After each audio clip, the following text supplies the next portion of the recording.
வணக்கம், நான் டாக்டர் தீபா லலன். இன்னைக்கு நம்ம என்ன டாபிக் பற்றி டிஸ்கஸ் பண்ண போகிறோம் அப்படின்னா, மீன ராசி லேடிஸ் உங்களை பற்றி தாங்க பார்க்க போகிறோம்.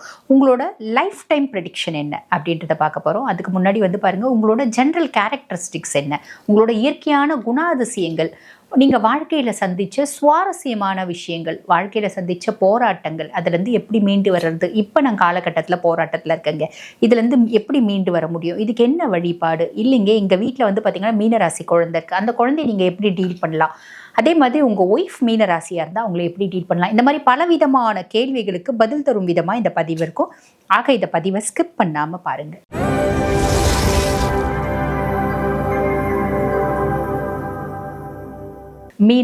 மீனராசியை பற்றி சொல்லணும் அப்படின்னா, அதனோட நீங்கள் சிம்பிள் பார்த்துருப்பீங்க. டியூவல் சிம்பிள் இருக்கும், 2 மீன்கள் இருக்கும், ஒரு முன்ன பின்ன இப்படி 2 மீன் இருக்க மாதிரி இருக்கும். இது பாருங்கள், குருனோட ஆதிக்கம் பெற்ற ராசி, சுக்கிரன் உச்சமடையக்கூடிய ராசி, மோட்ச ராசி அப்படின்னு சொல்லுவாங்க. இந்த 12ஆம் பாவம் அப்படின்றது அயன சயன போஜன மோட்சக்காரக அப்படிம்பாங்க.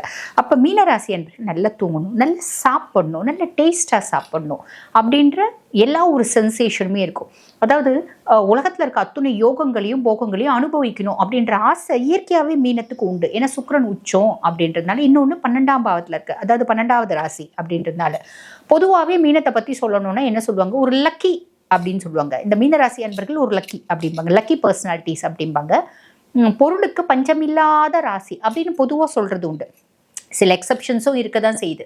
பொதுவாக அதனோட சிம்பிள் பார்த்தீங்கன்னா